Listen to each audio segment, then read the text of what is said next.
Então, pessoal, vamos lá. Vamos lá, vamos. Vai dar certo. Então, você já conhece o produto cartesiano. É formado por todos os pares x e y, onde x pequeno pertence a x grande, e o y minúsculo, que é o y pequeno, pertence ao y grande, que também é chamado de y maiúsculo.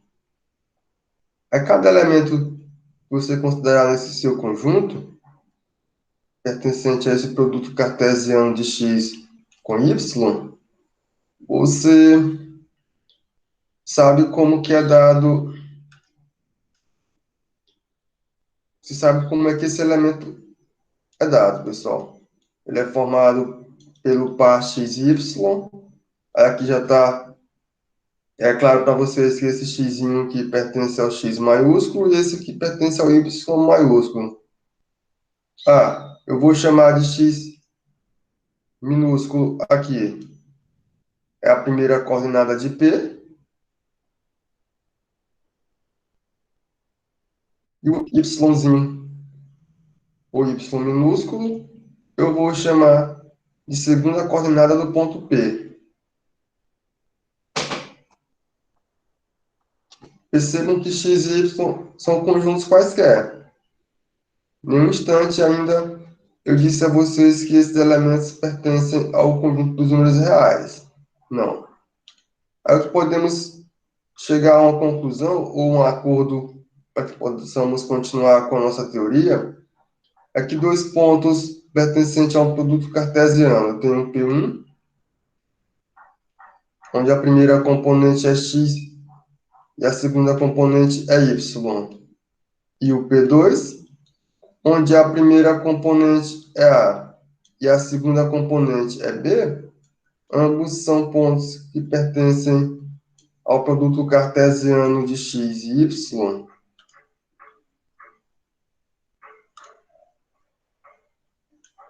Aí o que acontece, pessoal?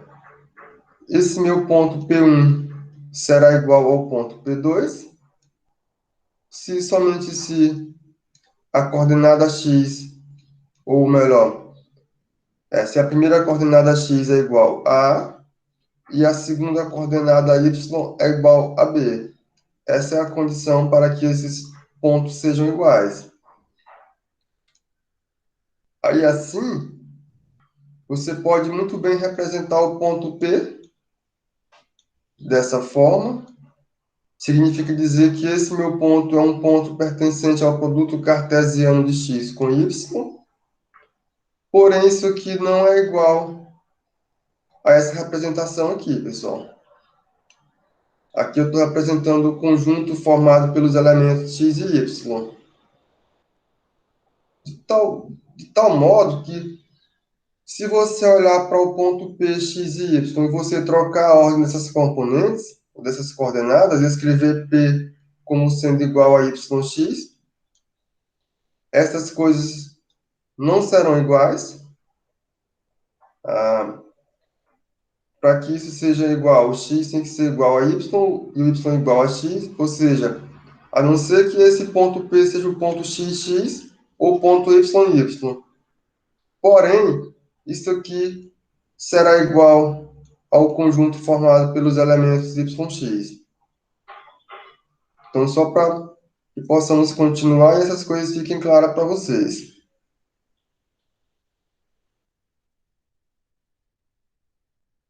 Aí, por exemplo, podemos considerar o produto cartesiano de dois segmentos de reta. Tem o segmento de reta AB e tem o segmento de reta CD. Você já sabe o que são os segmentos de reta. Você pode pensar como subconjuntos da reta real. Então você pode olhar aqui para... Eu tenho aqui a reta real. Deixa eu só mudar a canetinha.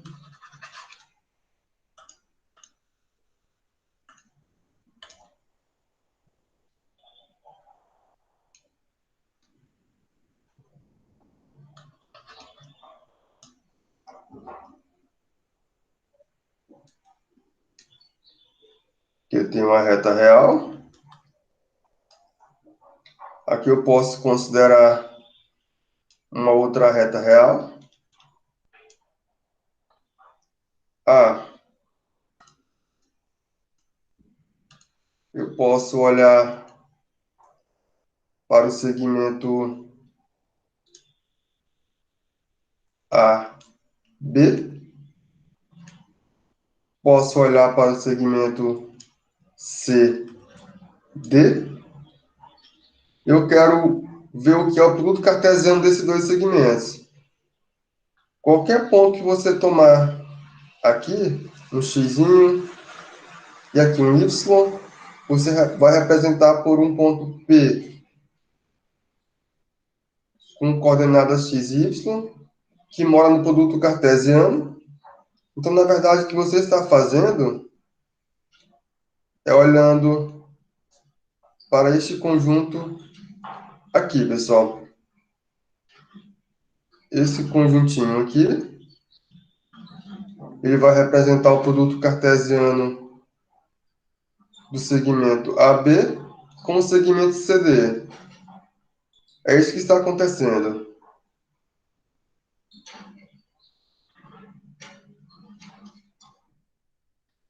Você pode agora, ao invés de considerar um segmento de reta contido em R e o outro segmento de reta também contido em R, você pode olhar para o conjunto dos números reais por completo, por inteiro. Você pode fazer o produto cartesiano de R com R, ou seja, eu posso olhar para esse produto cartesiano aqui, ele será formado por todo par x e y, tá o quê? X é um número real, y também é um número real. A esse produto cartesiano, eu vou adotar a seguinte notação, será r ao quadrado ou R2. Então, se eu estou olhando para R2, daí, se você tomar um pontinho P pertencente a esse R2, você já sabe que esse ponto é um ponto que pertence ao produto cartesiano de R com R. Então, um ponto como esse é um ponto da forma x e y, onde esse meu x é o número real, esse meu y também é um número real. Então, isso pode ser feito, pessoal. E assim eu consigo determinar quem é o nosso R2.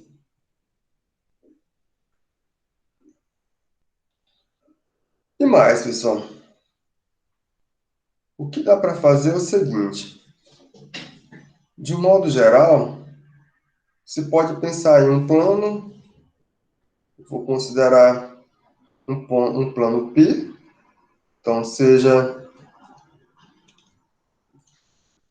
vou considerar o plano π,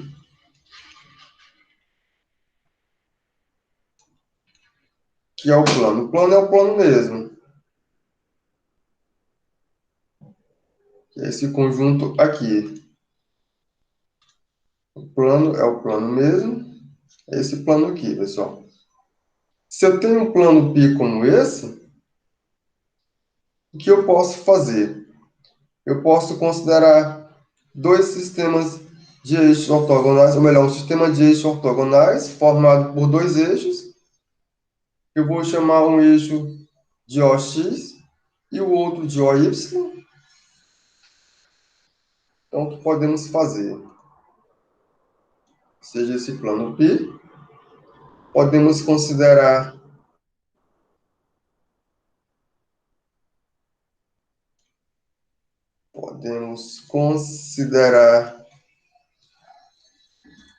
em π um sistema de eixos ortogonais,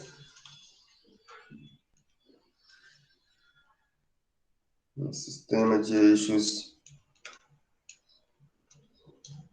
ortogonais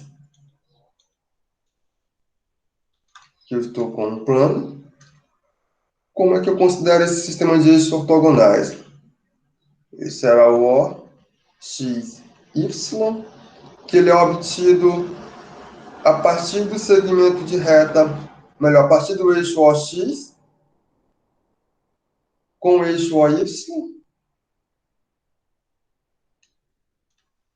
Tá ok. Esse meu OX e OY são eixos que se interceptam bem no ponto O, que é chamada a origem desse nosso sistema de eixos ortogonais, que interceptam-se.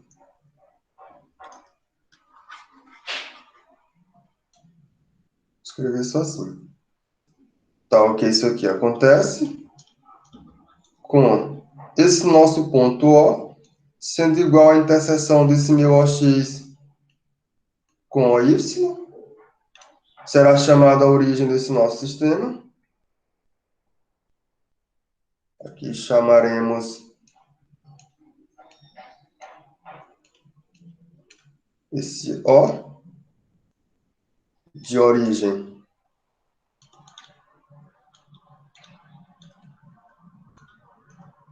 do sistema OXY.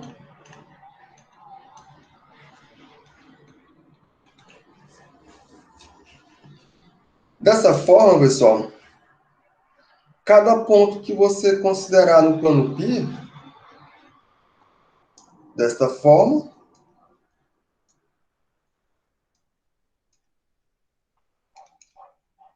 para cada pontinho que você tomar, eu vou tomar um ponto P pertencente a esse plano π, eu já sei que esse meu P, ele será um par ordenado XY.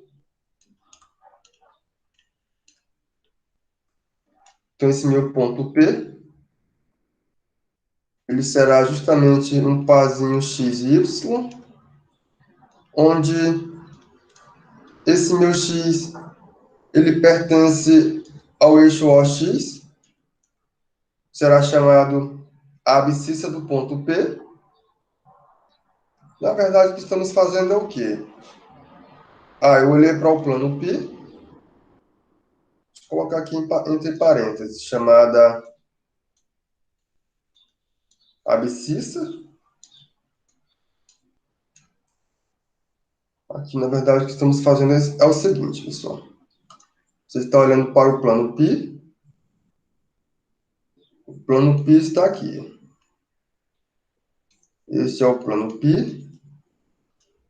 Aí eu considero no plano π um sistema de eixos ortogonais, que eles vão se interceptar ortogonalmente na origem, que é isso aqui. Aqui eu tenho x, aqui é a origem, aqui y. Aí eu vou tomar um pontinho P que pertence a esse nosso plano. Então, quando eu tomar o ponto P, que é esse ponto aqui, eu posso fazer o quê? Eu posso olhar para... Aí eu traço uma reta, passando por esse ponto P. Essa reta sendo paralela ao eixo Y, ela vai interceptar o eixo OX em um pontinho que eu vou chamar de x pequeno. Essa é a abscissa. Da mesma forma, eu traço uma reta passando pelo ponto P, ela vai interceptar o eixo OY em um pontinho pertencente a esse eixo que eu vou chamar de y pequeno, que por sua vez será chamada a ordenada do ponto P. Isso aqui acontece. E esse nosso yzinho que pertence ao y, ele é chamado de ordenada.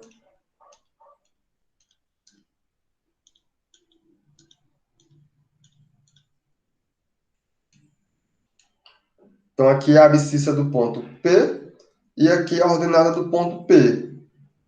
É dessa maneira que eles são dados.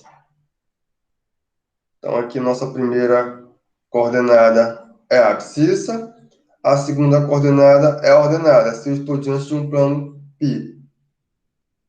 Então, na verdade, eu obtive o plano π através do produto cartesiano desses dois eixos ortogonais, que é o OX com o Y. Ele fornece todo o nosso plano π, pessoal. É isso que estamos fazendo. Só que, além disso,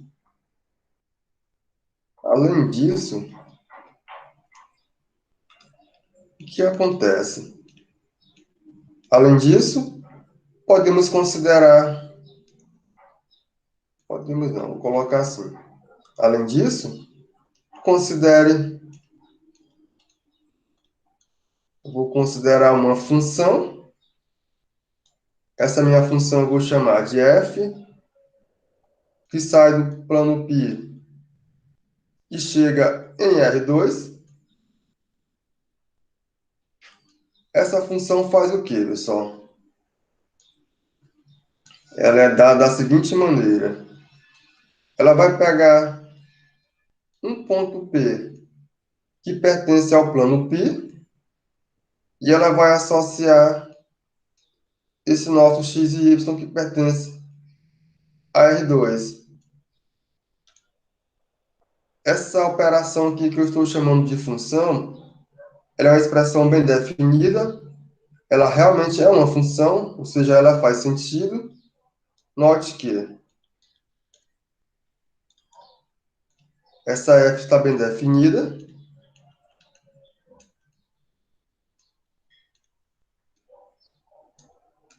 porque ela está bem definida, pessoal.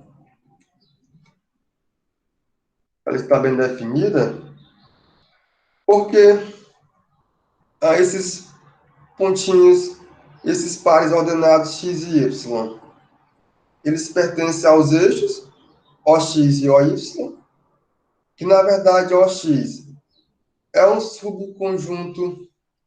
Deixa eu escrever.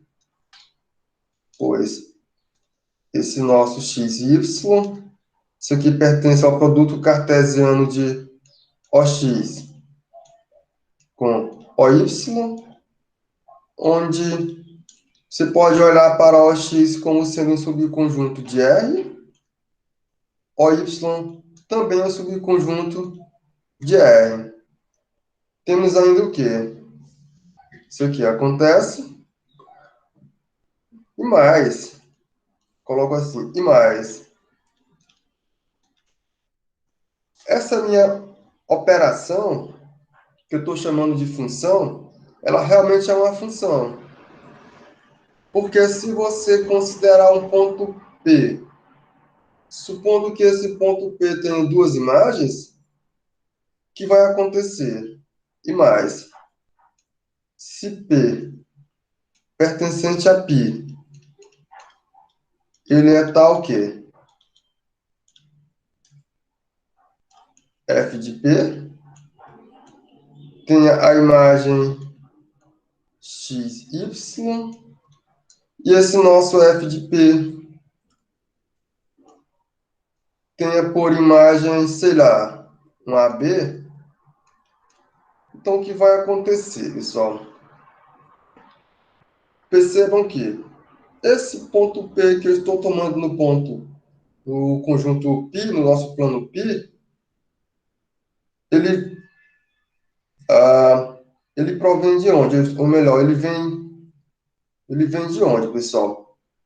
No plano π, esse meu pontinho P, eu estou associando uma abscissa, que eu chamo de x, e uma ordenada que chamamos de y. Então, se P satisfaz essa condição, então eu vou ganhar aqui. Esse meu P que mora no plano π, ele é x, y. Só que esse meu P que mora no plano π, também ele é AB. Ele tem abscissa A e tem abscissa B. Eu já escrevo aqui, com a igualdade. A, ele daí vai ser igual a AB. Como eu disse a vocês anteriormente, um par ordenado como esse que mora em um produto cartesiano só são iguais quando x é igual a A, y é igual a B, onde esse meu x obrigatoriamente deve ser igual a A, e esse meu y obrigatoriamente deve ser igual a B. Então, essa minha expressão ela não produz duas imagens, ela produz apenas uma imagem. Então, realmente, essa minha f é uma função bem definida. Faz sentido essa expressão, pessoal. Então, eu já tenho essa função que associa cada elemento do plano π, um pontinho que mora agora em R2, que é aquele produto cartesiano de toda a reta. Essa função ela é bijetiva. Tem espaço ainda? Não tem. Ela é bijetiva. Eu vou deixar só que ela é bijetiva. Vocês podem depois verificar que realmente isso aqui é bijetivo. Como? Essa nossa f, que sai do plano π e chega em R2, ela é bijetiva? Vou deixar aqui entre parênteses, verifique.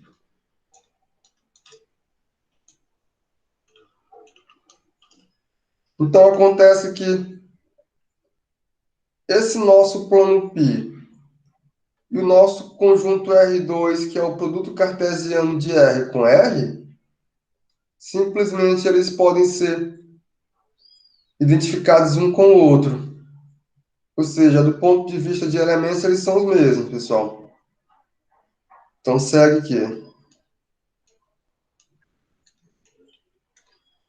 Podemos considerar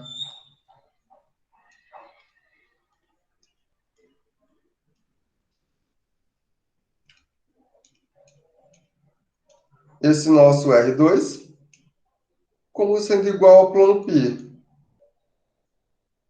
Então, em R2 eu tenho a representação algébrica do plano π, e o plano π me dá uma representação geométrica do R2.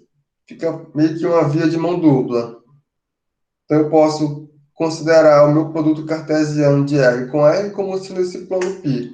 E todos os seus elementos, eu já sei como é que são dados. É o produto cartesiano A desse pontinho X com esse meu Y, ambos sendo elementos reais.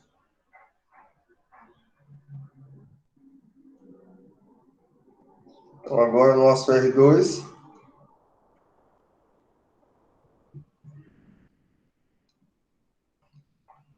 aqui fica sendo o nosso R2, pessoal. É o produto cartesiano de todo R com R. Aqui é a origem. Aqui eu tenho o OX. Aqui eu tenho o OY.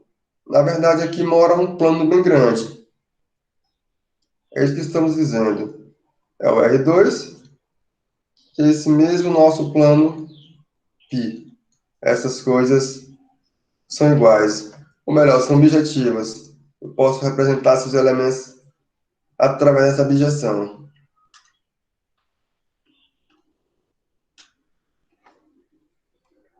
Um outro exemplo, podemos olhar para uma circunferência e podemos olhar para um segmento de reta AB. Que vem ser uma circunferência, né, pessoal? Você pode olhar para esse conjunto aqui. Eu posso chamar de gama, uma circunferência. E posso olhar para o segmento AB. Meu segmento AB. Aqui é A. E aqui é B. Aí eu posso fazer o produto cartesiano desses dois conjuntos. Daí, pessoal, quando eu faço o cartesiano desses dois conjuntos, o que eu vou obter? Daí, quando eu faço o produto cartesiano desse meu gama com AB, eu obtenho todo.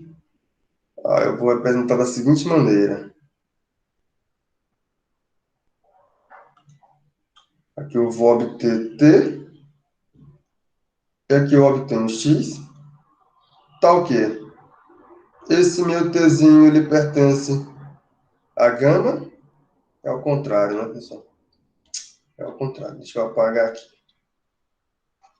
É X e T. Aqui eu vou obter x e t, tal que x pertence a gama, e esse nosso tzinho pertence a AB.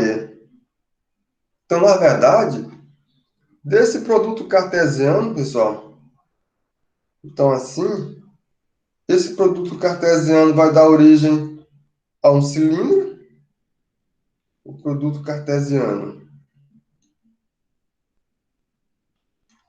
dessa nossa gama com AB, ele vai produzir um cilindro, que eu vou chamar esse cilindro, pessoal, chamar de C. Não é complexo. Notação para o cilindro. Deixa eu mudar. Chamar de C não, vai dar confusão. Eu vou chamar ele de M, que é um cilindro.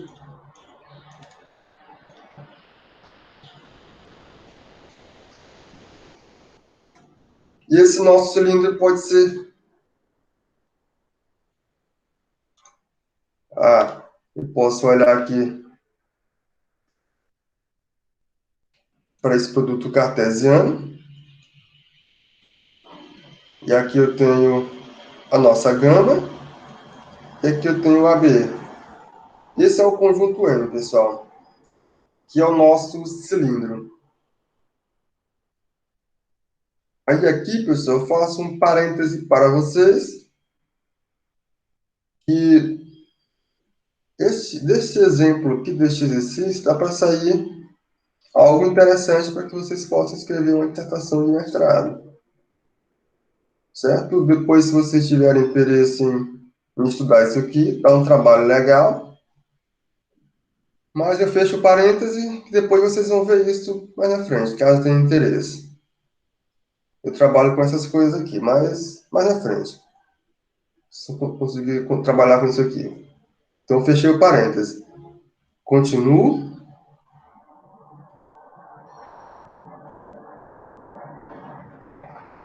Aí eu posso olhar.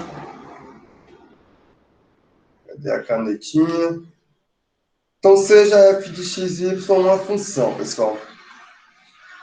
Podemos agora, partindo do produto cartesiano, definir o gráfico dessa nossa função f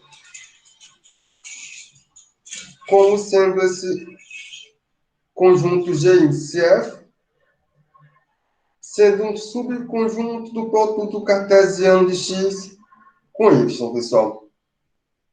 Aí aqui eu faço um parêntese para dizer a vocês que conhecer gráfico de função é algo de muita importância dentro de pesquisa que envolve matemática aplicada, pessoal. Conhecer o gráfico de função, estudar gráfico de função, isso aqui lhe dá muita informação.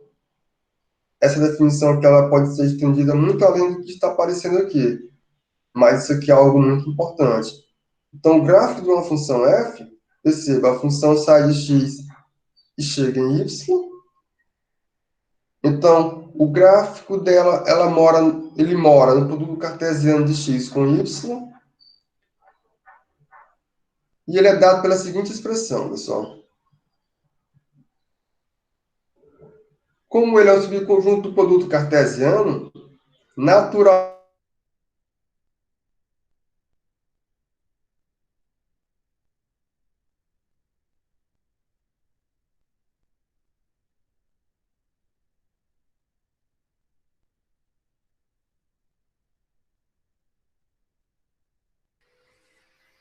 Travou tudo agora.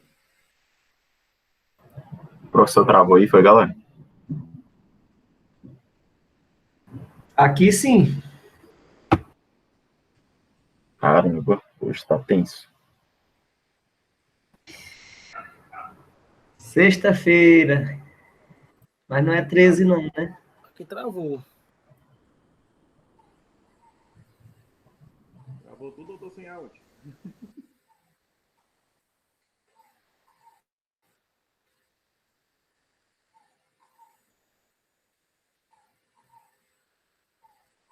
Olá, alguém aí?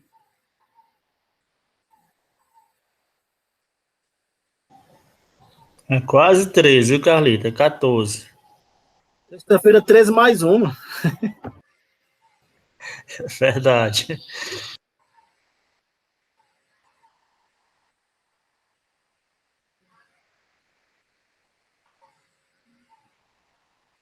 Só não estou escutando vocês, não. Será que tem alguma erro aqui?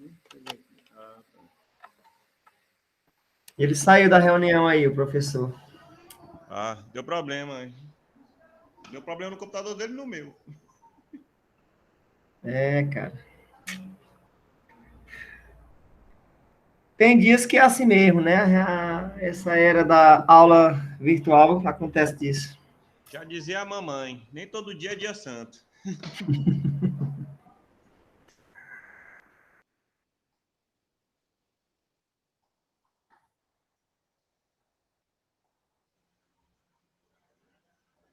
Tá difícil, né, professor? Oi? O negócio tá difícil. Pessoal, você estava me ouvindo o que eu estava falando, tava? Não, Travou, Cleidinaldo. Agora voltou. Para não dizer um negócio desse não, cara. travou. A gente ouviu até no quando você falou do plano cartesiano É.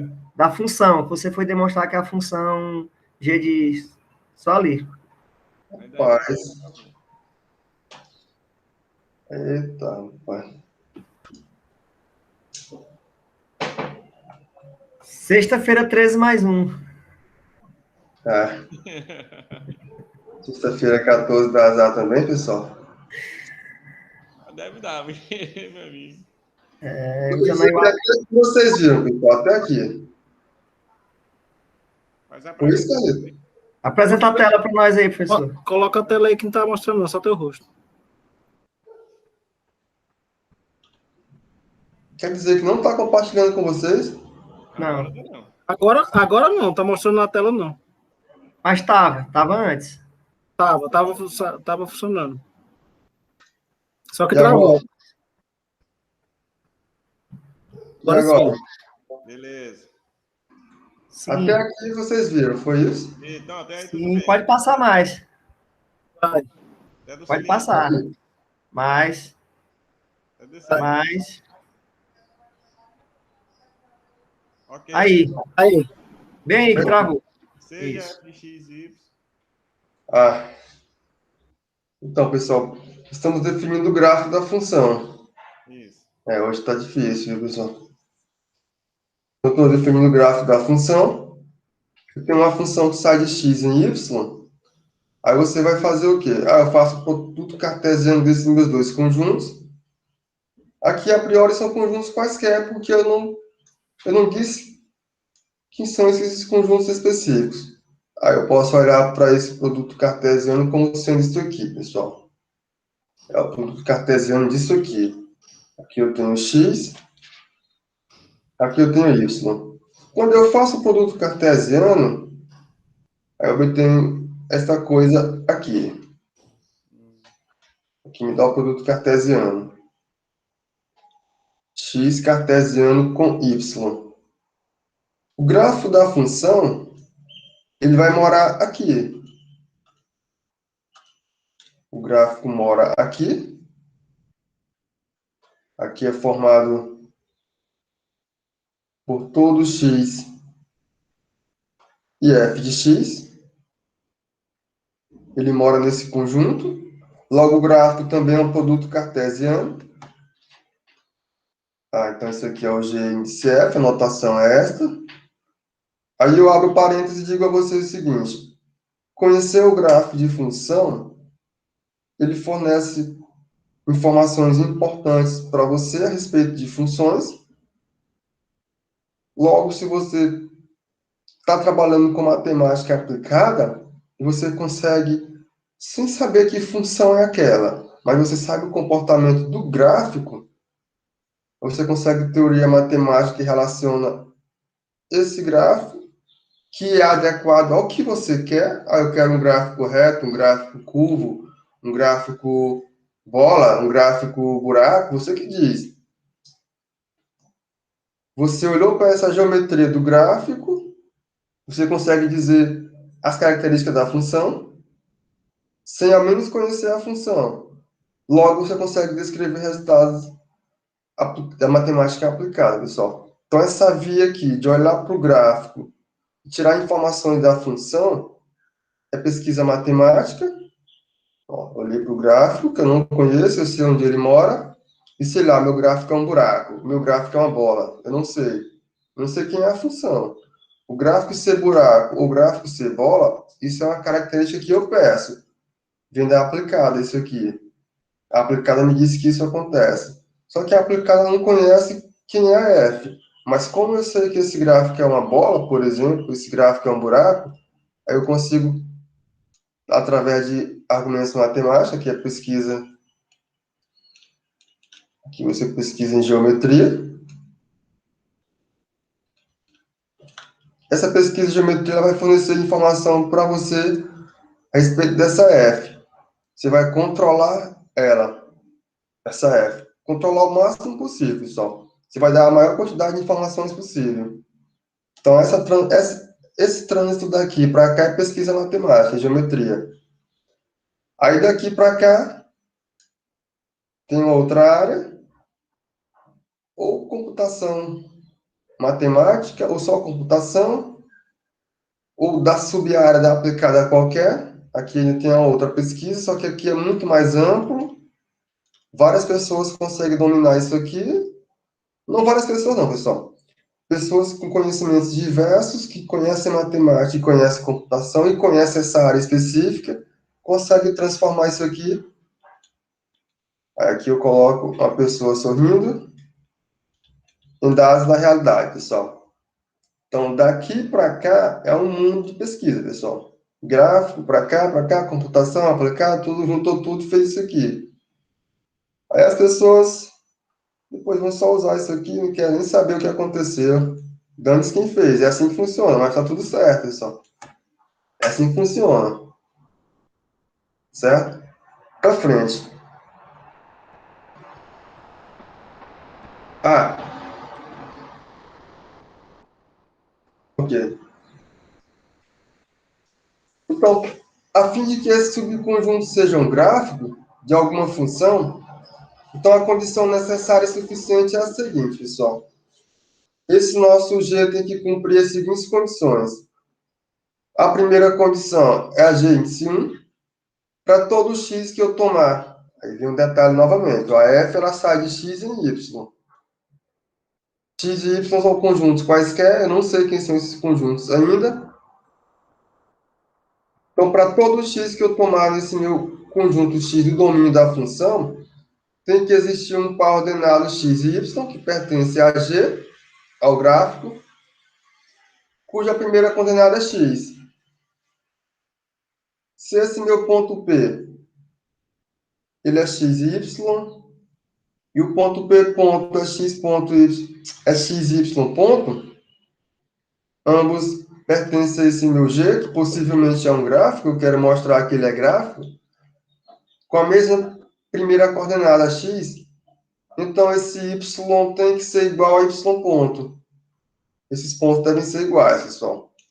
Então, essas duas características aqui, elas dizem para você quando que aquele conjunto, que tem que ser um produto cartesiano, ele é um gráfico. Então, é fundamental que você saiba quando que isso acontece. De um modo equivalente, estamos dizendo que para todo x que você tomar no domínio, no possível domínio todo, vai existir um e somente y que pertence a x, tal que x e y pertence ao gráfico de uma função f. Então, a condição para que esse conjunto seja gráfico, pessoal, a condição para que esse conjunto seja gráfico é que, pelo menos em uma parte dele bem pequenininha, ou em subpartes deles, não olhei para o todo, mas eu olhei para a parte dele, várias partes, ou todas. Eu quebro ele em partes bem pequenas. Pelo menos nessas partes pequenas que eu quebrei, eles devem ser originados a partir de uma função f, que satisfaz essa condição de que y é igual a f de x. Então, essa é a condição para que ele seja gráfico. Tem que ter uma função envolvida, pessoal. Essa é a sua definição. Aí o caso particular é quando esse nosso x é o conjunto dos números reais. Tá aqui o conjunto x é o conjunto dos números reais. Então, eu vou considerar o eixo horizontal como sendo... Deixa eu escrever aqui. Tem espaço aqui ainda. Tem um espaço aqui, pessoal. Vou considerar o eixo horizontal como sendo o eixo x. Eu faço isso aqui. Aqui é o x, contido em R. É isso que estamos fazendo. Então, o subconjunto será um subconjunto de R2. Ele será o gráfico de uma função que sai desse x e chega em R, se somente se acontecer o seguinte, pessoal. Aqui. Agora eu posso fazer isso aqui. Aqui também eu tenho R, que eu considero a origem. O conjunto que eu estou considerando é o seguinte. Meu conjunto é esse aqui. Esse é o conjunto G, que eu quero verificar se esse conjunto é um gráfico de uma função f. A função é a sai de x em R.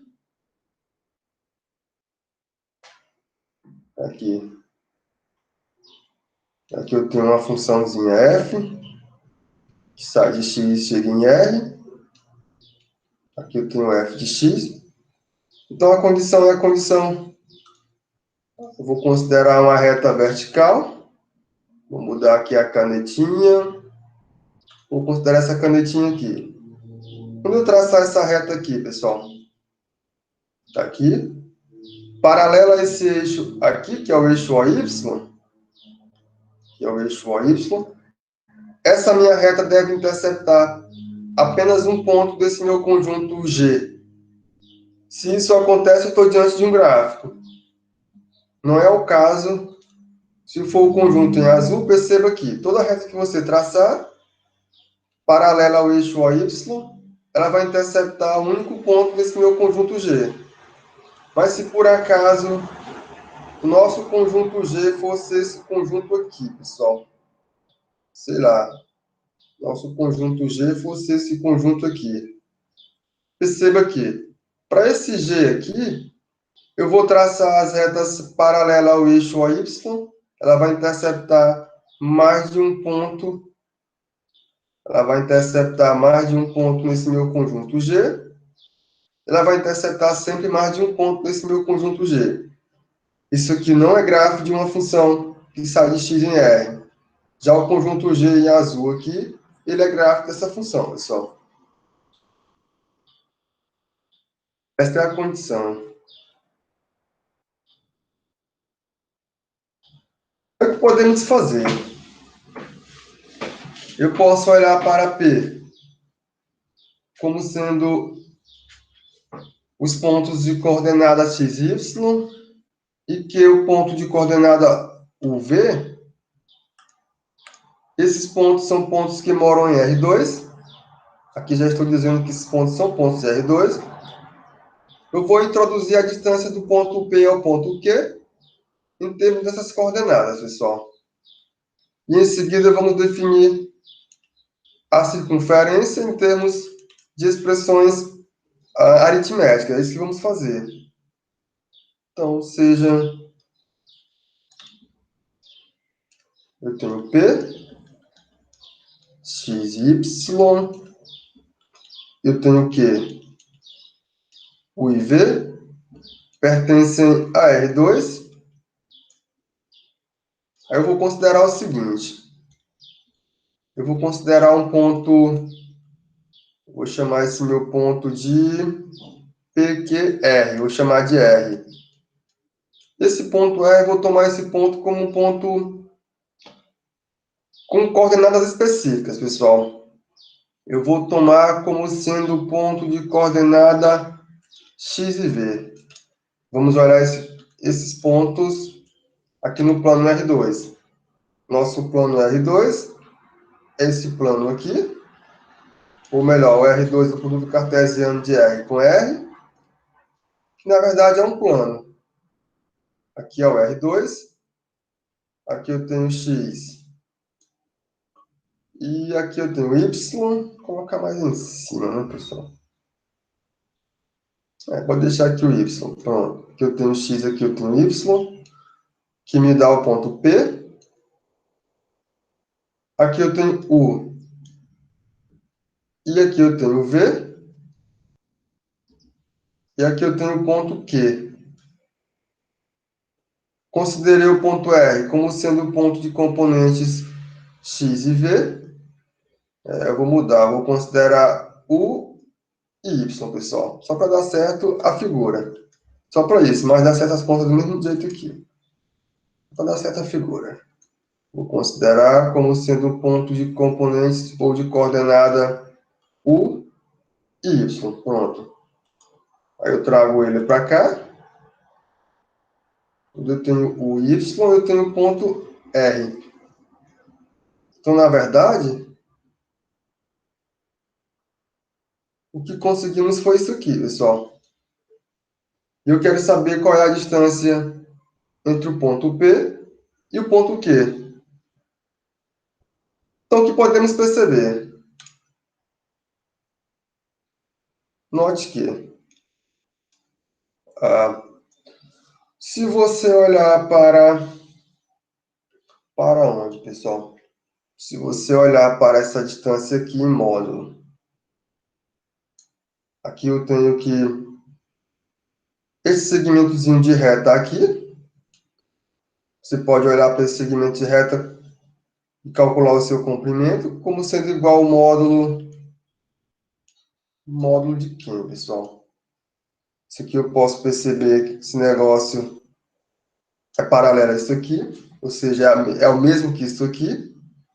Então, eu posso olhar para V menos Y, aqui em módulo.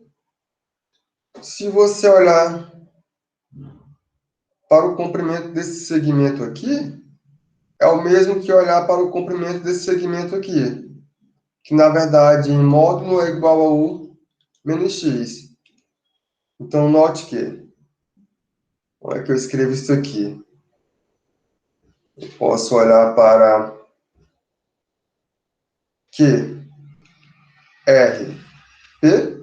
Isso aqui é um triângulo retângulo. É um triângulo retângulo. Ele é retângulo em R. Por que ele é retângulo em R, pessoal? Porque quando você olhar para esse pontinho R aqui, percebam, você vai olhar para R, ele tem componente X e Y. Essa componente X, ela coincide com a do ponto P. A componente Y coincide com a componente do ponto Q. Então, se você olhar para Y,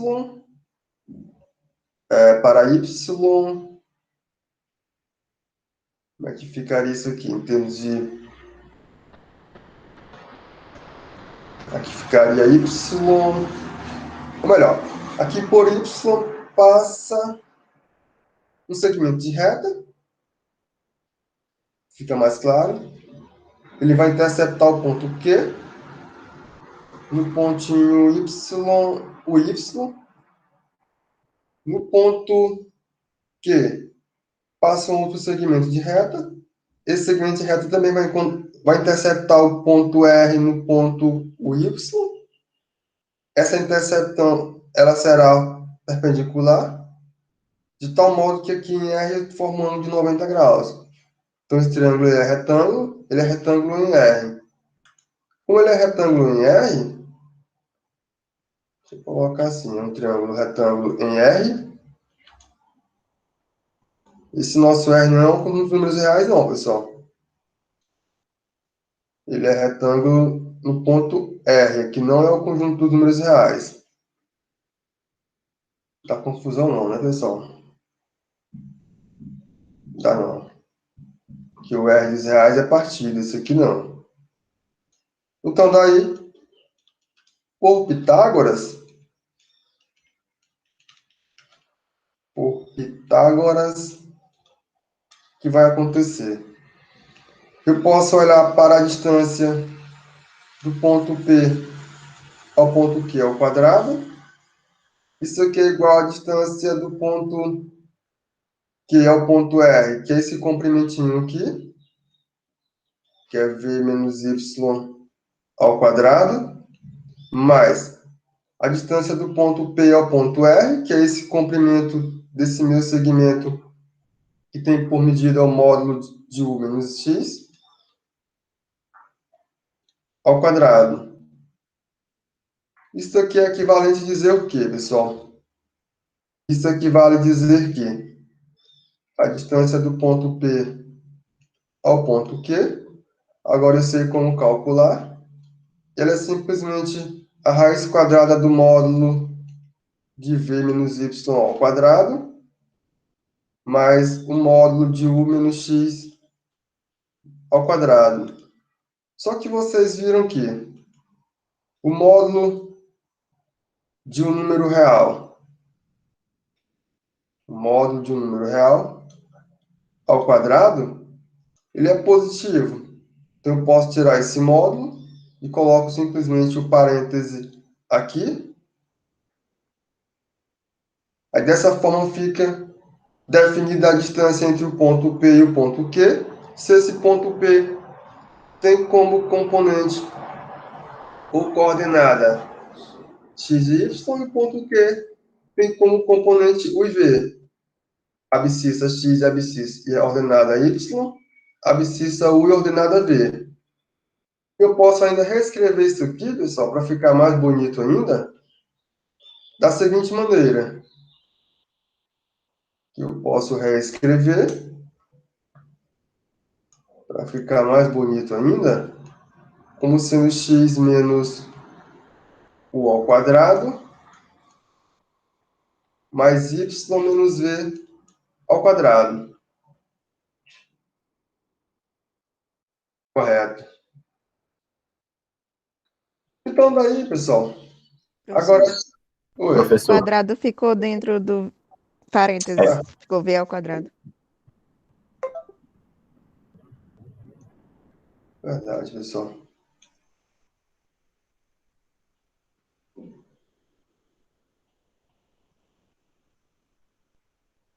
Então, ficou assim, verdade. Aí, com isso, pessoal, vamos olhar para um conjunto específico. Assim, eu vou considerar um R maior do que zero. Tá o quê?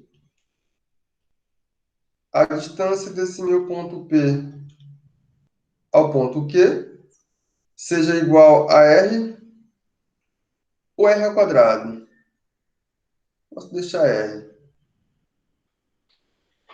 Se eu fixar esse meu ponto Q, eu posso ir atrás de todos esses P's que satisfazem essa condição, pessoal. Então, fixando. Eu vou fixar o ponto Q. Eu vou fixar ele. E vou dizer que esse meu ponto Q, posso deixar o IV como estava lá, não tem problema não, pessoal. É dado dessa maneira, isso aqui está fixo. E em seguida eu vou fazer o quê? Eu vou determinar quem são todos esses P que satisfazem essa condição. Determinaremos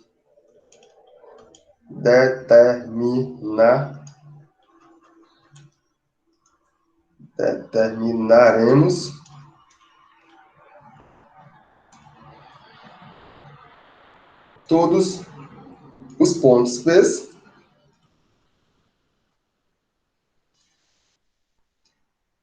que pertencem a R2, tá o quê?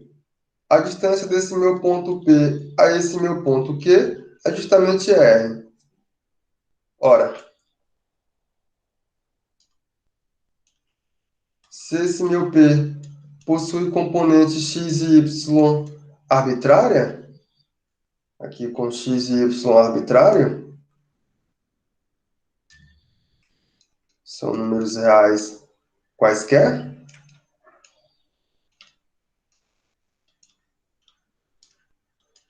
então, pessoal, quando eu olhar aqui para a expressão da distância entre dois pontos, o que vamos obter?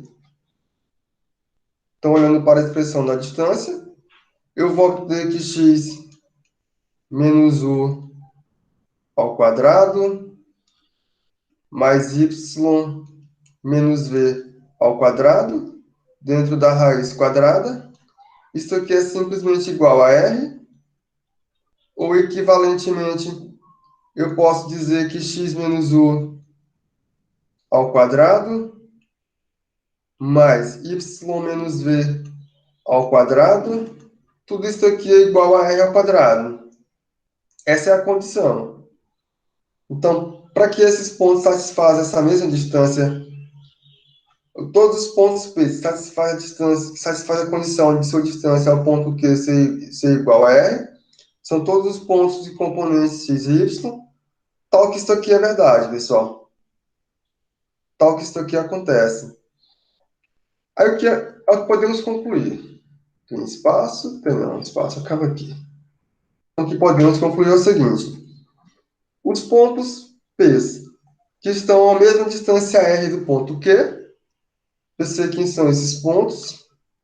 Do ponto de vista geométrico, você pode olhar para cá. Tá aqui. Aí eu tenho esse pontinho P aqui. Aí eu posso considerar todos os pontos que estão igualmente, que são equidistantes desse meu ponto, que é o contrário, né, pessoal, que é o Q. Aqui é o ponto Q. Eu tenho um pontinho Q. Aí eu posso olhar para todos os pontos que estão equidistantes desse meu ponto Q, todos morando nesse meu plano que é o R2. Esse ponto tem a mesma distância, esse tem a mesma distância, esse também possui, esse. Todos possuem a mesma distância. Então, aqui eu tenho a circunferência, em termos geométricos. Eu vou chamar essa circunferência de circunferência com centro no ponto Q e raiozinho R. Essa distância aqui é R, e sua equação, ou sua representação em termos algébricos ou aritméticos, é dado por essa expressão aqui, pessoal. Então, qualquer pontinho que você pegar aqui, satisfaz essa condição aqui. Então, ela passa a ser a equação da circunferência de centro no ponto Q e raio R. Qualquer ponto que você considerar x, P com componente x e y, satisfazendo essa condição, é um ponto que está sobre essa nossa circunferência aqui. Essa é a circunferência. Se em seguida, ao invés de você considerar a distância do ponto P ao ponto Q igual a R, você considerar menor ou igual, você faz a mesma conta, só que você vai obter tanto a circunferência como tudo que está dentro, pessoal. Você vai obter o disco ou o círculo centrado em Q e raio R. É isso que você vai fazer. Tem mais espaço? Tem não. É como consequência o que dá para você concluir, pessoal, para você perceber. Percebam que aqui eu tenho uma figura. Ela mora em R2. Se você olhar para essa figura aqui em azul, que é essa nossa circunferência... Professor, Oi. essa circunferência ela é capaz de preencher todo esse plano aí R2? Ela é capaz de preencher U. Como é, Cássio? Cássio? Oi. É capaz de preencher U? Se um disco é capaz de preencher todo o R2. É, né? Tudo R2. Isso é muito interessante, pessoal. Isso aqui é muito importante. Isso é verdade. Assim, depende de como você está olhando. Você quer ver o disco infinito e tal, dá para mexer nessas coisas, mas é interessante, pessoal. Porque assim, eu vou introduzir a noção de disco, só que ele não vai ter um ponto no final, mas eu tenho um disco, eu vou ter uma reta, dá para adaptar, cara, só que do jeito que está aqui não fica bem visível. Você vai ter que pegar uma reta, um ponto bem distante, mas dá para fazer.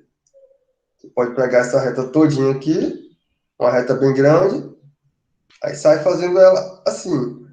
Dá para vocês fazerem isso com os argumentos que vocês vão conseguir no Profimat. Isso aqui dá, já adianto para vocês, isso aqui dá uma dissertação, cara. É interessante. Pessoal, eu dei várias dicas de dissertação. Vocês são novos, já dei umas 10 dicas da dissertação isso aqui, cara. Isso é interessante. Dá para fazer com as contas realmente que vocês vão ver no Profimat, sem buscar algo a mais, não. Dá para fazer. Continuando. Se você olhar Desculpa, Carlito falando. Diga, Carlito. Seria loucura dizer que uma circunferência de tamanho infinito, essa curva está tendendo a uma reta? Deixa eu entender. A circunferência em si. Agora De tamanho infinito, então ela é formada por uma curva, né? Agora aí, Carlito. Aí é uma curva que tende a uma reta? Dá para a gente olhar para o disco com um raio bem grande, Carlito. Agora, para a circunferência, aí fica complicado, Carlito. Porque você tem que parar em algum momento, tem que parar. Parar onde?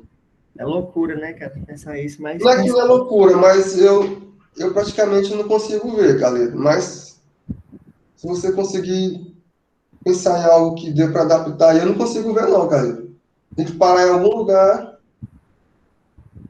Ela vai continuar, e eu não consigo parar. O disco dá, porque o disco eu posso considerar só desigualdade menor. A parte de dentro do disco. A parte que está sobre, onde é o limite, eu desconsidero porque ele vai aumentar sempre. Aí fica faltando isso aí, Carlito.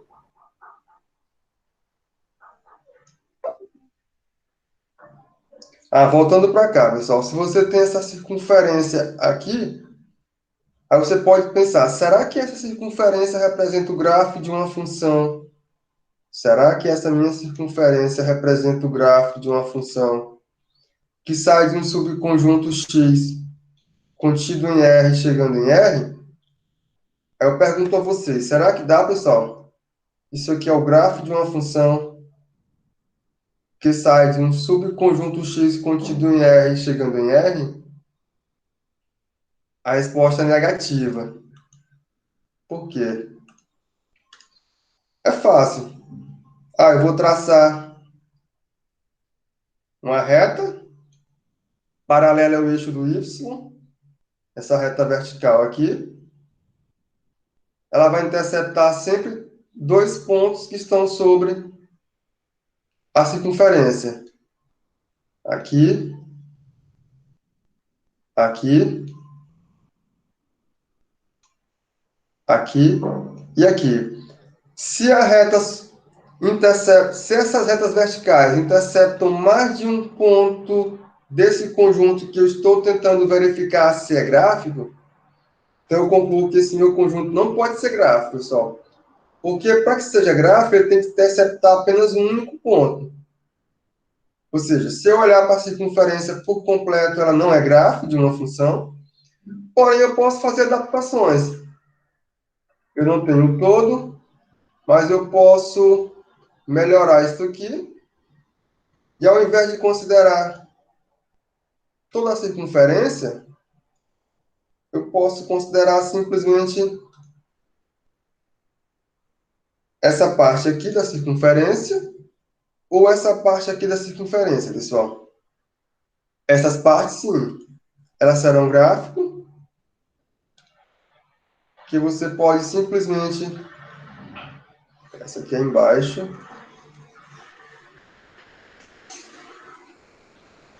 Você pode olhar simplesmente para cá.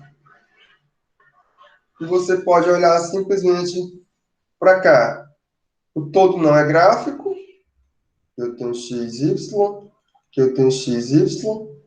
Mas, se você olhar para a parte de cima, que é a chamada semicircunferência, ou a parte de baixo, que também é chamada de uma semicircunferência, aqui você está diante de um y maior do que zero, e aqui você está diante de um y, coloca maior ou igual, menor ou igual do que zero. Agora, aqui sim é gráfico, perceba que ela intercepta apenas um único pontinho dessas nossas retas verticais, que são as retas paralelas ao eixo do x, melhor, ao eixo do y. Só tem uma interseção aí, pessoal. Aí, em termos matemáticos, você pode ainda perceber que um ponto x e y, ele vai pertencer a esse gráfico, para uma função como essa, melhor, pertence à circunferência, não é isso? Ele pertence à circunferência, a condição você já sabe qual é que é. Ele pertence aqui. Se somente se essa condição é dada. Então, você vai ganhar aqui x menos u ao quadrado, mais y menos v ao quadrado, é igual a r ao quadrado. Isso aqui vai nos dizer que y menos v ao quadrado é igual a r ao quadrado menos x, r ao quadrado menos x, parêntese, menos u ao quadrado. Que ainda eu posso perceber que isso aqui vai nos dizer que y menos v é igual a raiz quadrada de r ao quadrado menos x menos u ao quadrado. Então, a condição aqui é dada, ou seja, para cada par x e y, vai satisfazer a condição G1 de gráfico e a G2. Essa é a condição que vai garantir a você que G1 e G2 sejam satisfeitas. Então, realmente, essa parte positiva aqui é gráfico, porque lembre-se, aqui eu posso ter ou mais raiz quadrada ou menos raiz quadrada. Essas duas possibilidades podem acontecer para vocês. A mais raiz quadrada é essa parte de cima e a menos é a parte de baixo, pessoal.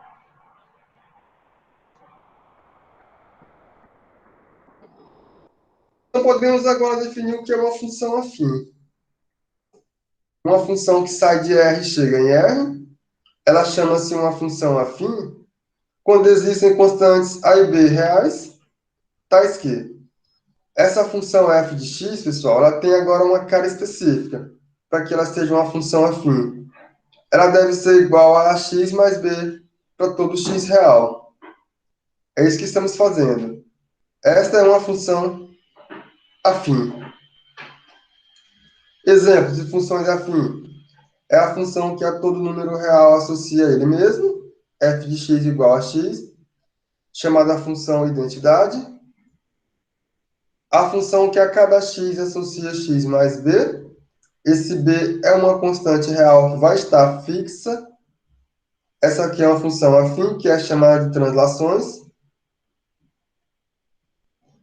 Eu posso olhar para a função que a cada x ela associa a vezes x, onde a é uma constante real que também está fixa, chamada de funções lineares. E tem um exemplo trivial, que é a função que a cada número x vai associar a constante b. Ela não faz nada, só associa o bzinho, que é chamada de função constante. Aqui é a função afim, função afim, função afim e função afim, pessoal. São exemplos de funções afim. Aí podemos generalizar a noção de função monótona agora para funções, pessoal. A noção de monotonicidade para funções. Como? Eu tenho uma função que sai de x e chega em R. Percebam, esse x deve estar contido em R, pessoal. Aí, por que que essa é a condição? Por que que a minha função sai de x em R, esse meu conjunto x sendo um subconjunto de R? Por quê, pessoal? Porque eu quero falar em monotonicidade. Eu vou falar em ordem. Se eu quero falar em ordem, eu tenho que tomar valores onde a ordem faz sentido. Percebam. O conjunto dos números reais é um conjunto ordenado. Eu posso falar em ordem se eu estou trabalhando com o conjunto dos números reais. Lembre-se disso. Então, essa definição aqui é uma definição bem dada, porque eu posso simplesmente tomar x índice 1 menor do que x índice 2. Não tem nenhum problema, porque eu estou diante de um subconjunto de um conjunto ordenado. E essa minha função ela será crescente quando eu tiver x1 menor do que x2, implicar que f de x1 é menor do que f de x2. Decrescente, se o meu x1 é menor do que x2, isso aqui implicar que f de x1 é maior do que f de x2. Ela será monótona não crescente quando ela não cresce, pessoal. Isto é, x1 é menor do que x2. Está trocado, né, pessoal? Aqui ela é não crescente. Está trocado, pessoal. Deixa eu mudar aqui. Aqui é essa condição. Ela é monótona não crescente quando ela não cresce. Ou seja, x1 menor do que x2. Isso aqui vai implicar que f de x1 é maior ou igual do que f de x2. Ela será monótona não decrescente quando ela não decresce. Aqui está trocado também. Ou seja, pessoal, quando eu tenho que x1 é menor do que x2, isso aqui implica que f de x1 é menor ou igual do que f de x2. Essa definição faz sentido, porque a relação de ordem do conjunto de números reais ela é uma relação que vale, pessoal. Então, a ideia de monotonicidade é válida para funções reais com valores reais. Aí o que eu digo a vocês é o seguinte. Tem espaço aqui ainda? Tem espaço. Essas condições aqui, elas não são mutuamente exclusivas. Pode ser que aconteça mais de uma. Pode ser que aconteça mais. Por exemplo, pessoal, se você olhar para a função, eu vou olhar para a função afim, f de x igual a b. Aqui é uma função afim, f de x igual a b. Essa função, ela não cresce, e essa função, ela não decresce. Ela é constante. Ela se encaixa na condição 3i e se encaixa na condição 4i. Então, duas condições foram verificadas para uma mesma função, pessoal. Percebam. Se você olhar para a função afim f de x, deixa eu pegar aqui a identidade, f de x igual a x, ela é uma função monótona, ou melhor, ela é uma função crescente. Aqui eu tenho que x1 menor do que x2. Eu vou garantir que f de x1 é menor do que f de x2. Se você olhar para a função translação, por exemplo, eu vou olhar para a função translação, que é a f de x igual a x mais b. Ela também é uma função crescente, porque se eu tenho x1 menor do que x2, vocês já sabem que somar x1 com b e em seguida somar x2 com b, isso aqui não altera a desigualdade, é o mesmo que garantir que f de x1 é menor do que f de x2. Aí você pode verificar que o mesmo é válido para a função linear, com exceção de, vou olhar para a função linear, é a função f de x igual a x. Se esse a é maior do que zero, então eu garanto que x1 menor do que x2, isso aqui nos diz que a x1 continua sendo menor do que a x2. Vocês sabem que isso aqui é verdade, multipliquei a positivo em ambos os membros da desigualdade, não alterou a conta. Então, aqui ela é monótona crescente, ou melhor, ela é crescente. F de x1 é menor do que f de x2. Agora, se o nosso A ele for negativo, pessoal, aí vai trocar a ordem da desigualdade aqui quando eu faço o produto de A tanto por x1 como o produto de A por x2. Vocês sabem por que que isso acontece? Não é novidade para vocês. Eu estou trabalhando com números reais, isso aqui é verdade, trocou a ordem, né, pessoal? Tem que trocar aqui a ordem. Então, eu estou garantindo que f de x1 é maior do que f de x2. E ela é monótona, ou melhor, ela é uma função decrescente.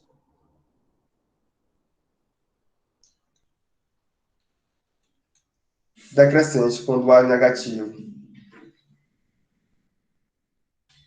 Só que tem situações, pessoal, onde não acontece nenhuma coisa nem outra. Ou melhor, ela não é crescente, não é decrescente, não é monótona não crescente, não é monótona decrescente. Quando que vai acontecer isso? Se eu olhar para a função f que sai de R e R, essa funçãozinha, ela faz o quê? A cada x, ela vai associar, tá aqui, ó, o nosso f de x será igual a 2 vezes o x, se esse nosso x é um número racional. E essa função, ela vai associar 3x, se esse nosso x é um número irracional, pessoal. Essa é a condição. Percebam. Daí, pessoal, o que vai acontecer? Temos que, inicialmente, deixa eu colocar assim. Inicialmente,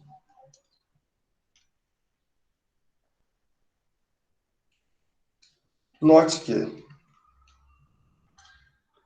o produto de um número racional por um número irracional é um número irracional, pessoal. Note que se x, deixa eu mudar aqui sua anotação. Se eu tenho que A é um número racional e B é um número irracional, pessoal. Então, quando eu olhar para o produto de A com B, então, quando eu olhar para A vezes B, isso aqui me dá um número irracional. É isso que vai acontecer. Então, de fato, vamos supor que esse produto seja um número racional. De fato, suponhamos que eu vou supor que Z seja o produto de A com B, isso aqui seja um número irracional, melhor, seja um número racional.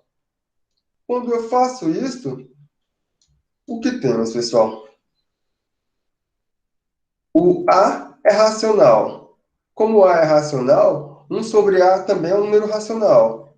Que o racional ele é da forma M sobre N. Quando eu olhar, é claro, não nulo. Se for nulo, não dá certo, pessoal. Aqui é não nulo, certo? Aqui é um A diferente de zero. Não nulo. Então, quando eu olhar para 1 sobre A, ainda é um número racional. Então, eu vou ganhar aqui B. Isso aqui é igual a Z vezes 1 sobre A. Esse é racional e esse é racional. Isso aqui é um racional, porque você vai estar diante de um número da forma M sobre N vezes um número da forma K sobre T. Essa é a condição. Vocês viram que isso aqui... Vocês mostraram que isso aqui é verdade. Isso aqui é M sobre K vezes N sobre T, que ainda é um racional. Mas isso é um absurdo, pessoal. Por que isso é um absurdo? Porque o nosso B é um número irracional, que é um absurdo. Isso aqui é um absurdo, pois esse nosso B é um número irracional. Portanto, o produto de um número racional por um irracional realmente é um número irracional. Então, quando eu olhar para a função f, daí, pessoal, eu vou olhar para a função f. Quando eu olhar para a função f, aí eu tomei o produto desse meu x, sendo um número racional. Multiplique esse meu número racional por um número inteiro, que também é racional. O produto ele é racional. Então, daí, pessoal, eu faço isso aqui. Para todo n pertencente aos inteiros e x pertencente aos racionais, o que temos? Quando eu olho para n vezes x, eu tenho um número racional, onde eu vou olhar para a cara da função f, que é a função f nx. Nosso nx é um número racional, a imagem é 2 vezes esse número. Isso aqui é igual a 2 vezes nx, que ainda é igual a n vezes 2x,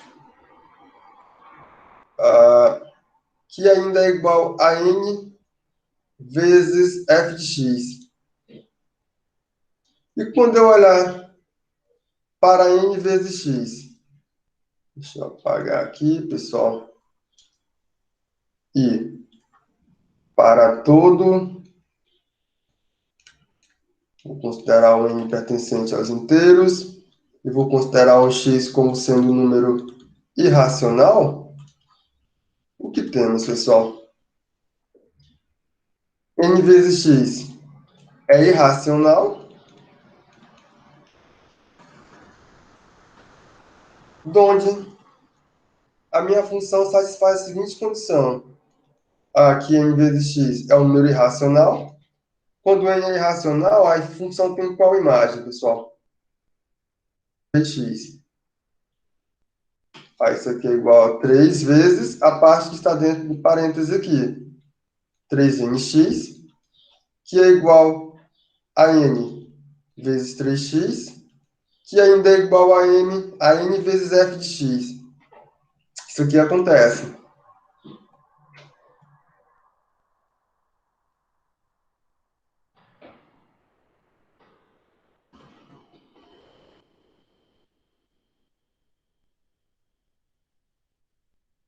Certinho, certinho. Tá aqui, tudo certinho. Essa primeira parte conseguimos mostrar. F de nx é igual a n vezes f de x para todo n que é inteiro. Só que f não é uma função linear. F não é linear. Por quê, pessoal? A função linear é uma função que ela cresce ou ela decresce, não é isso? É. A função linear, se a constante é positiva, ela cresce. Se a constante é negativa, ela decresce. Só que essa função aqui, pessoal, ela não pode crescer, ela não pode decrescer, e ela não é monótono não crescente, também não é monótono não decrescente. Ela não vai satisfazer essas condições. Eu posso muito bem tomar, sei lá, valores... Você pode muito bem tomar x. Tomar x1 menor do que x2. Você pode fazer isso aqui. X1 menor do que x2. Sei lá, esse meu x1 pode ser os dois racionais. Tranquilo. Mas pode ser que seja um racional e outro irracional. Aí eu vou sair medindo esses negócios.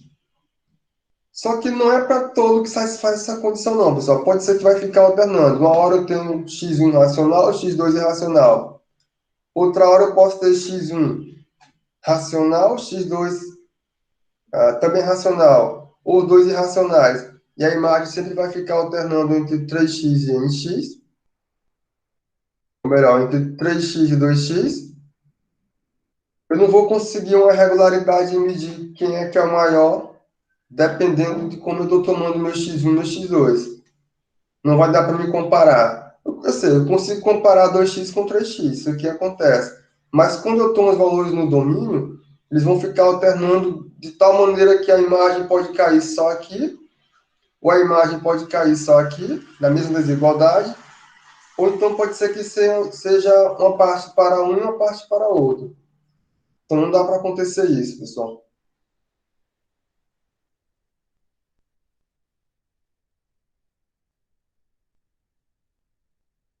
Aí o exemplo 1.10, ele garante que o gráfico de uma função afim ela é uma linha reta.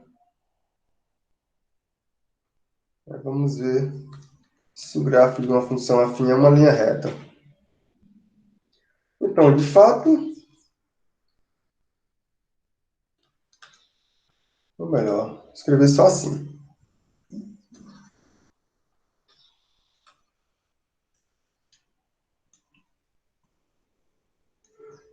Então, mostraremos que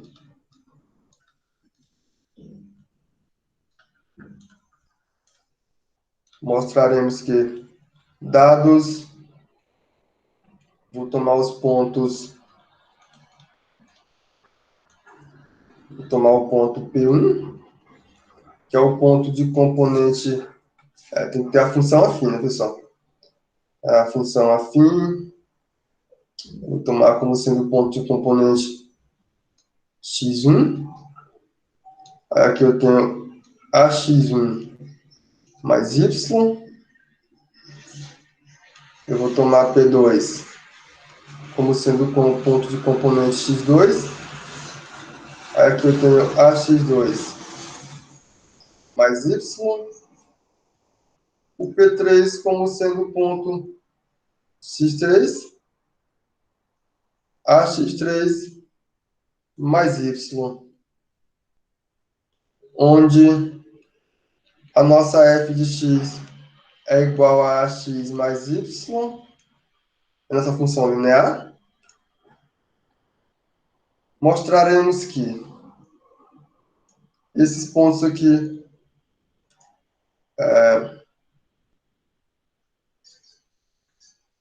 esses pontos são colineares, pessoal. Ou seja, eles estão na mesma reta. É isso que eu vou fazer. Por que eu vou fazer isso? Perceba que esse ponto aqui, teoricamente, é um ponto que está sobre o gráfico da função f, pessoal. Esse ponto aqui também é um ponto que está sobre o gráfico da função f. E o ponto P3 também é um ponto sobre o gráfico da função f. Se eles não são colineares, se eles são colineares, eu tomei esses pontos quaisquer, eu estou diante de pontos que estão sobre uma reta. Eu coloco aqui com observação. Vocês já sabem que vocês conseguiram mostrar que a desigualdade triangular, ela nos diz o quê, pessoal? A desigualdade triangular, ela nos diz que P menos Q em módulo é menor do que módulo de P mais o módulo de Q. Aqui são um triângulo possui, ou seja, o lado de um triângulo é sempre menor do que a soma do lado dos outros dois P e Q. Aqui é a desigualdade triangular. Ela só será igual P mais Q. Só será igual a P em módulo mais Q quando P é múltiplo de Q. Aqui só vai acontecer quando P é um múltiplo de Q. Ou seja, quando P e Q está em uma mesma linha e, como consequência, P mais Q também está em uma mesma reta. Essa é a condição. A desigualdade triangular garante isso. Essa conta vocês fizeram, vocês já sabem que isso acontece. Aí vamos calcular a distância entre esses pontos, pessoal. Se você calcular a distância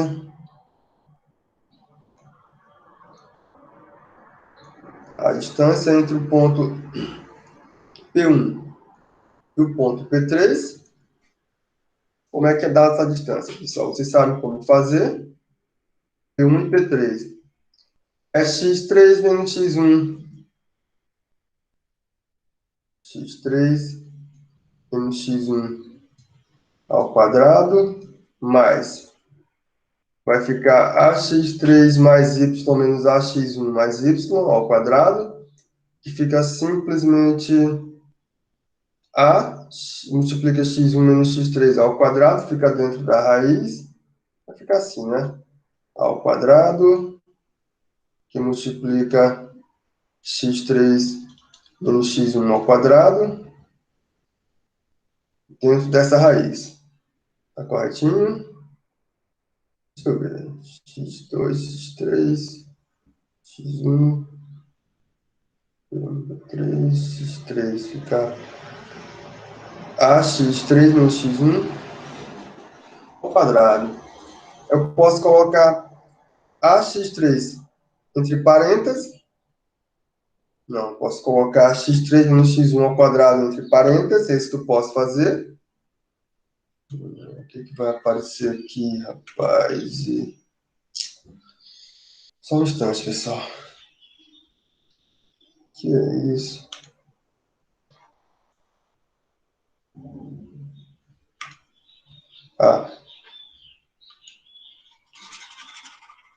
Posso colocar em evidência. Fica simplesmente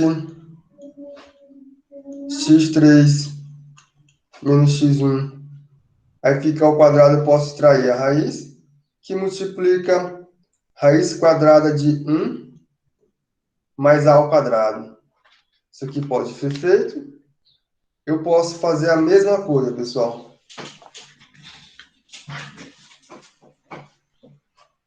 Acho que aqui seria melhor P1, P2, P1, P3. P1, P2. Vamos olhar para a distância entre os pontos P1, P2. Se eu sigo o mesmo raciocínio, eu vou obter que isso aqui é igual a x2 menos x1, que multiplica a raiz quadrada de 1 mais a ao quadrado. A distância entre P2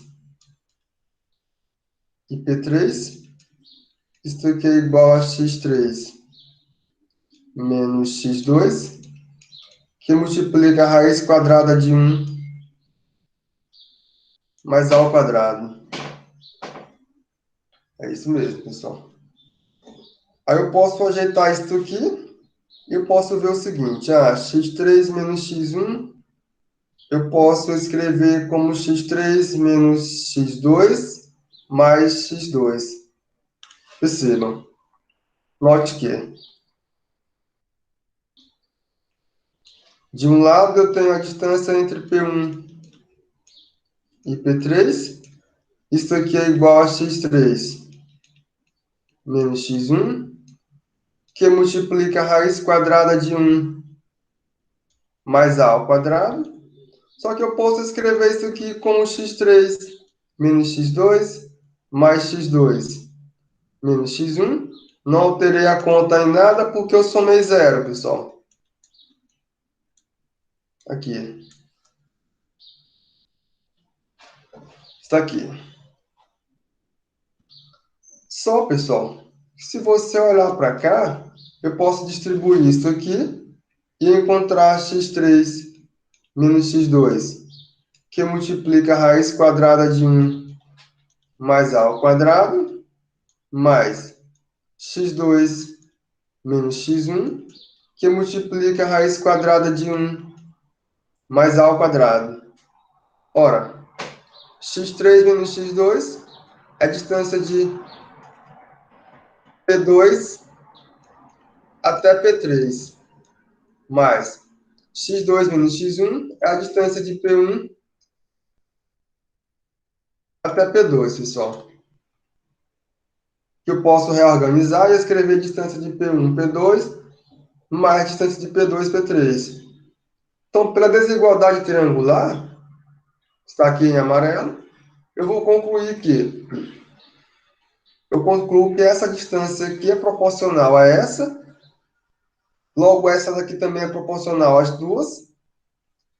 E eu consigo concluir que esses pontos são pontos que estão em uma mesma reta, pessoal. Logo, P1, P2 e P3 não podem estar sobre um triângulo, ou seja, eles estão sobre uma mesma reta. Aqui são pontos sobre uma mesma reta.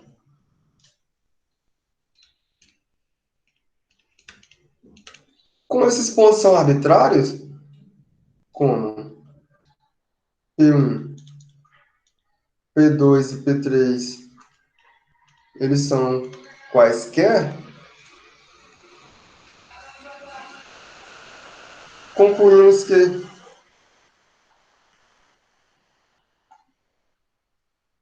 o gráfico da função f, sendo f uma função, é a nossa função, pessoal, é uma função afim, que é essa função aqui, é uma reta, pessoal.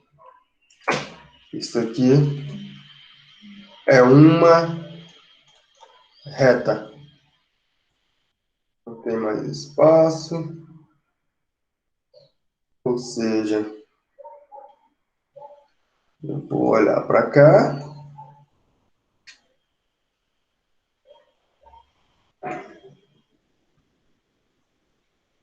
O gráfico da função será uma reta. Se ela passa pela origem ou não, aí é outra história, pessoal. Será uma reta. Ou por onde ela passa, os pontos, isso aí é outra história. Depois podemos verificar com mais calma.